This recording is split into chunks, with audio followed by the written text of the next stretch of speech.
दोस्तों नमस्कार, मैं हूं आर्किटेक्ट अशोक गोयल।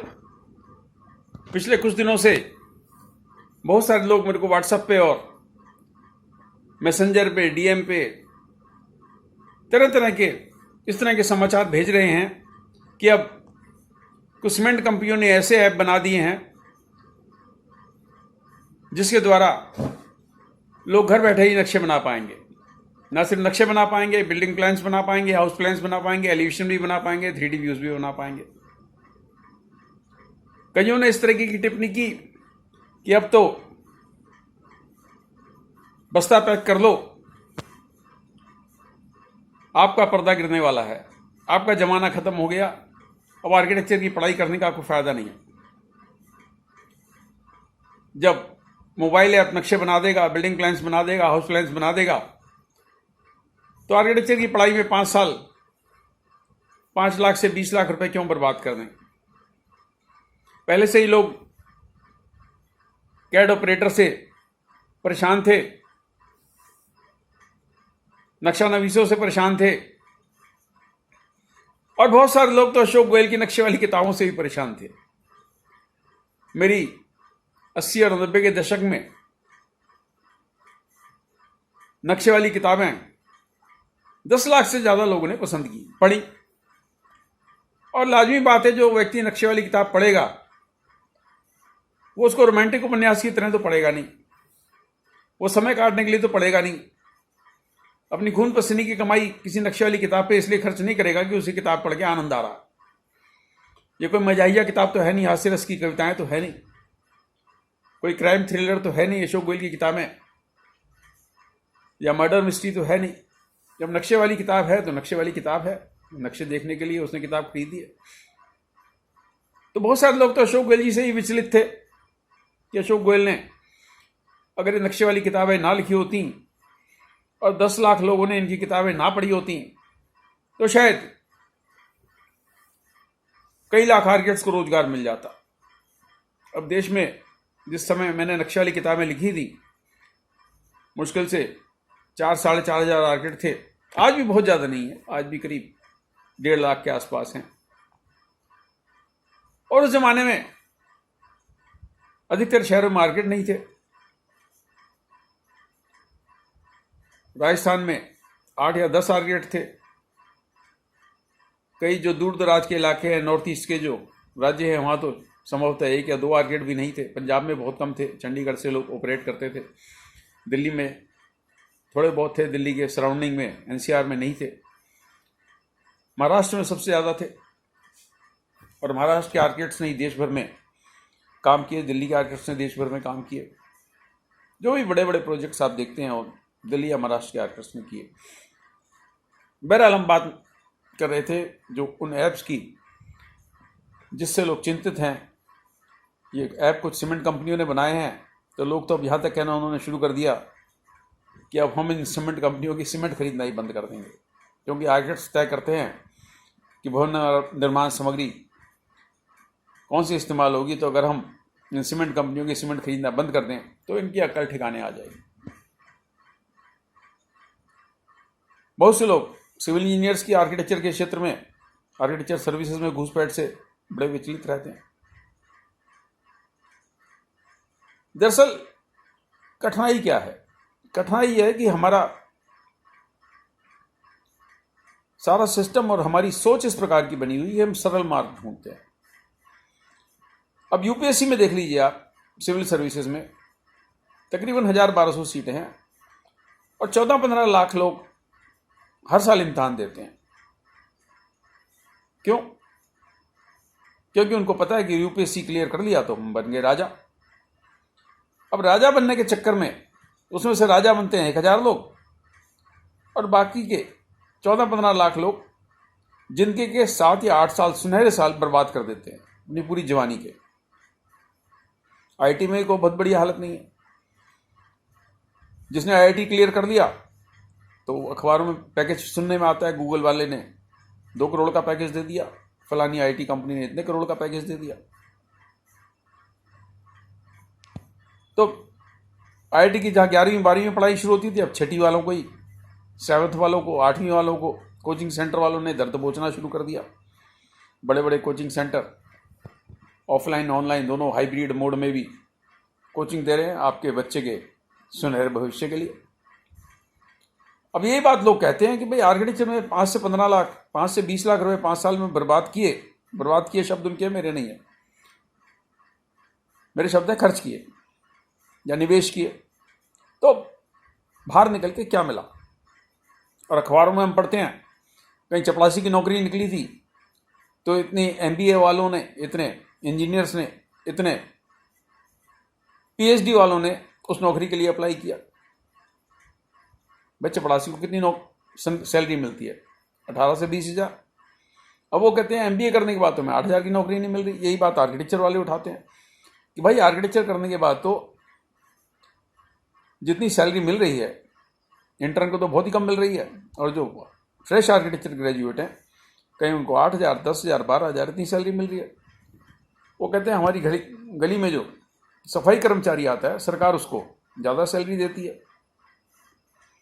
हमारी हाउसिंग सोसाइटी में जो सिक्योरिटी गार्ड है उसको उससे ज़्यादा सैलरी मिलती है, हमारे घर जो काम वाली आती है वो 5 घरों में काम करके किसी फ्रेश आर्किटेक्चर ग्रेजुएट से ज़्यादा पैसे कमा लेती है। लेकिन वो लोग ये बात भूल जाते हैं कि वो जो काम वाली बाई है वो यही काम वाली बाई का काम 5 साल 10 साल 15 साल या 20-20 साल से कर रही है। मेरे घर में एक काम वाली लेडी आती थी, हमारे दिल्ली में इनको बाई नहीं बोला जाता, तो मेरी माँ के ज़माने से वो काम कर रही थी और 75-80 साल उसकी उम्र रही होगी, मरते दम तक उसने मेरे पास काम किया और मैं उसको अम्मा बोलता था। तो बात ये हो रही थी कि वो काम वाली बाई जीवन भर काम वाली ही रही, उसने अपने बच्चे पढ़ा लिखा दिए, वो जीवन में प्रगति कर गए, आगे बढ़ गए, लेकिन वो काम वाली बाई रही। तो जो फ्रेश आर्किटेक्चर ग्रेजुएट्स हैं उनको ये भी सोचना चाहिए। कई लोग कहते हैं ओला के ड्राइवर इससे ज़्यादा कमा लेते हैं, जोमेटो के जो डिलीवरी बॉय हैं उससे ज़्यादा कमा लेते हैं।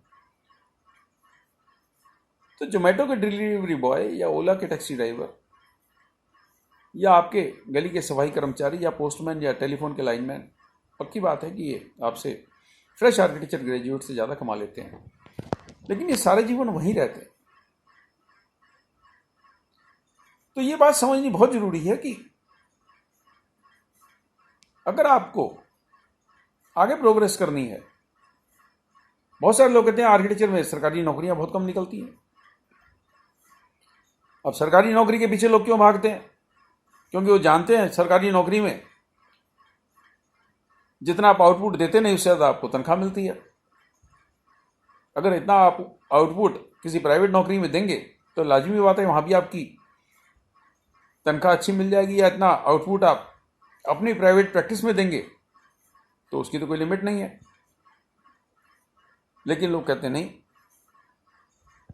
हमें तो आउटपुट कम देना, इनपुट ज़्यादा चाहिए, यानी आमदनी होती रहे हमारी और हमें काम कम करना पड़े। वही उदाहरण दिए जाते हैं कि इंजीनियरिंग करने के बाद इतनी सैलरी मिल रही है, आर्किटेक्चर के बाद कुछ नहीं मिल रही। वो लोग ये नहीं समझ पाते कि इंजीनियरिंग में जो पढ़ाई है वो एक खास किस्म की है, वो पढ़ाई नौकर बनने के लिए कराई जा रही है। आर्किटेक्चर में पढ़ाई आपको प्रोफेशनल बनाने के लिए कराई जा रही है। आर्किटेक्चर की पढ़ाई प्रोफेशनल कोर्स है, ये जॉब ओरिएंटेड कोर्सेज में नहीं आता। आपको नौकर बनाने के लिए नहीं, आपको राजा बनाने के लिए पढ़ाई कराई जाती है, और राजा बनने के लिए आपको लड़ाई करनी पड़ेगी। आप इतिहास उठा लीजिए, एक राजा दूसरे राजा पे हमला करता रहा और उसकी सल्तनत हथियाली। प्रोफेशन में भी आपको लड़ाइयां करनी है नित्य प्रति। इसमें तलवार की लड़ाई, बंदूक की लड़ाई, हथियारों की लड़ाई नहीं है, ये काबिलियत की लड़ाई है। अगर आप दूसरे से ज़्यादा काबिल हैं, दूसरे से बेहतर सर्विसेज दे रहे हैं, दूसरे से वैल्यू फॉर मनी ज़्यादा दे रहे हैं, यानी मान लीजिए कोई दूसरा व्यक्ति किसी कंसल्टेंसी में 50,000 मांग रहा है, 20,000 में काम कर रहे हैं, तो लाजमी बात है आपके पास ज़्यादा लोग आएंगे, ज़्यादा क्लाइंट आएंगे। आज बड़े बड़े आर्किटेक्ट बड़े बड़े आर्किड 0.25% में टेंडर भर रहे हैं, यानी 1% of उसको बोलते हैं कि अगर आपको 1 लाख रुपए का काम है तो 1,000 फीस मिल रही है। 0.25 का मतलब है आपको 250 रुपए फीस मिल रही है। तो ये आपको अंडरस्टैंड करना पड़ेगा कि कैसे संभव है कि ये बड़े बड़े आर्किटेक्ट्स इतने कम फीस कोट कर रहे हैं और आप फ्रेश आर्किटेक्चर ग्रेजुएट बन के बाहर निकले और आप इस चीज के लिए कलपते हैं कि आपके क्षेत्र में कोई फर्जी आर्किटेक्ट या सिविल इंजीनियर या ड्राफ्ट्समैन 200-250 रुपए में नक्शा बना रहा है, इसलिए आप अशोक गोयल से कलपते हैं कि अशोक गोयल जी ने पुराने जमाने में 40 रुपए की नक्शे वाली किताब बना दी जिसमें 50 हाउस प्लान्स दे दिए और एक और किताब में तो उन्होंने एलिवेशन भी दे दिए। अब लोगों को अगर 40 रुपए में 50 हाउस प्लान मिलेंगे और विद एलिवेशन तो आर्किटेक्ट के पास कौन जाएगा? आपको नक्शा नवीस और आर्किटेक्ट का अंतर समझना होगा। अगर ये अंतर जिस दिन आपको समझ में आ गया कि आप टोटल कंसल्टेंसी प्रोवाइड कर रहे हो, टोटल सर्विसेज प्रोवाइड कर रहे हो, आर्किटेक्चर से नक्शे बनाना ही नहीं है, आर्किटेक्चर में क्या कुछ है मुझे समझाने की जरूरत नहीं है, क्योंकि वीडियो जो है आम जनता के लिए नहीं, आप लोगों के लिए बना रहा हूं मैं। 5 साल में आपको क्या पढ़ाया गया है, क्या आपका सिलेबस है, क्या क्या आपने पढ़ा है, कितने आपने पापड़ बेले हैं, किस प्रकार की आपने केस स्टडीज की हैं, किस प्रकार की डिजाइन्स आपने तैयार किए हैं, किस प्रकार की सब्जेक्ट्स का आपने अध्ययन किया, मुझे बताने की जरूरत नहीं है। उन सारी चीजों का अगर आप समावेश करते हो और ये सारी सर्विसेज आप अपने क्लाइंट को प्रोवाइड करते हो, तो ये सारी सर्विसेज कोई ऐप, चाहे वो सीमेंट इंडस्ट्री का ऐप हो, चाहे किसी टेक्नोलॉजी आईटी कंपनी का ऐप हो, कोई ऐप वो सर्विसेज किसी प्रकार की मनुष्य को नहीं दे सकता। जैसे होम्योपैथी पे ढेरों वीडियो बने हुए हैं कि भाई अगर आपको बुखार चढ़ गया तो कौन सी दवाई खाएं, उल्टी दस्त लग गए तो कौन सी दवाई खाएं, पुरुषों में शारीरिक शक्ति कम हो गई तो उसके लिए कौन सी दवाई खाएं, बहुत वीडियो पड़े हुए हैं। सिविल इंजीनियरिंग के बहुत सारे वीडियो पड़े। तो क्या डॉक्टर्स पे भीड़ कम हो गई? मैं अपने क्षेत्र के बहुत सारे डॉक्टर्स को ऐसा जानता हूं जो मात्र 150-200 रुपए फीस ले रहे हैं और वह अपनी बारी के लिए 1 से 1.5 घंटे इंतजार करना पड़ता है। उनके क्लिनिक से बाहर तक लाइन लगी होती है। अगर आप टोटल गणित उनका देखोगे तो आप कभी सोच नहीं सकते कि सरकारी डॉक्टर को उतनी तनख्वाह मिलती होगी। तो यही ऐसा कारण है कि आपको ऐसे किसी प्रकार से नक्शे बनाने वाले ऐप से डरने की जरूरत नहीं है। अशोक गोयल की नक्शे वाली किताबों से डरने की जरूरत नहीं है। ये नक्शे वाली किताबें या नक्शे बनाने वाले ऐप एक बुनियादी जानकारी देते हैं, एक बेसिक इंफॉर्मेशन देते हैं। अगर किसी के हाथ में 1800 स्क्वायर फीट का या 1200 स्क्वायर फीट का या 2500 स्क्वायर फीट का कोई नक्शा आ गया, कोई हाउस प्लान आ गया, तो उसको टोटल कंसल्टेंसी नहीं मिलेगी। उसकी साइट के हिसाब से वो प्लान सूटेबल है कि नहीं है, उस प्लान के हिसाब से जो इमारत खड़ी होगी उसमें कैसे बाकी सारी सर्विसेज का समावेश होगा, कैसे उसमें अगर मान लीजिए एयर कंडीशनिंग हो रही है, कैसे हवा का आवागमन होगा, कैसे उसमें प्लम्बिंग सर्विसेज हैं, कैसे उसमें इंटीरियर डिजाइनिंग है, कैसे उसमें वुड वर्क है, कैसे उसमें रोड़ी सरिये का डिजाइन है। क्या ये ऐप से निकलने वाला नक्शा या अशोक गोयल की किताब से निकलने वाला हाउस प्लान दे सकता है उसको? ऐसा नहीं है। तो इसलिए अपनी स्किल्स को शार्पन करते जाएं और एक जो स्क्यूड सोच है, जो एक टेढ़ी तिरछी सोच है, उसके चंगुल में ना फंसे। जीवन में अगर आपको प्रोग्रेस करनी है तो आपको मेहनत करनी होगी। मैं आज लगभग 30-32 किताबों का लेखक या सह लेखक हूं। कोई भी पुस्तक मेरी एक दिन में तैयार नहीं हुई। किस प्रकार की हमने रिसर्च की है, मैं और मेरे को-ऑथर्स ने, हमें मालूम है। लोगों को बड़ा सरल लगता है कि गोयल साहब तो नक्शे वाली किताबों से भी पैसे कमा रहे हैं, आर्किटेक्चर एंट्रेंस, डिजाइन एंट्रेंस की किताबों से पैसे कमा रहे हैं, गवर्नमेंट जॉब की किताबों से भी पैसे कमा रहे हैं, गेट की किताब से भी, और ना जाने जो जो मेरे सब्जेक्ट की किताबें हैं लोगों को दिखाई देती हैं। जो Ashok Goyal, books by Ashok Goyal Amazon पे डालते हैं, गूगल पे डालते हैं, तो लंबी चौड़ी लिस्ट है उनके बुक के टाइटल उनको दिखाई दे जाते हैं, लेकिन वो ये भूल जाते हैं कि किताबों में मेरा कितना खून पसीना लगा है, हमारे ऑथर्स का कितना खून पसीना लगा। तो अगर आप खून पसीना लगाने के लिए तैयार हैं तो जीवन में सारे तरक्की का आयाम आपके लिए खुले हैं। शुभकामनाएं, नमस्कार।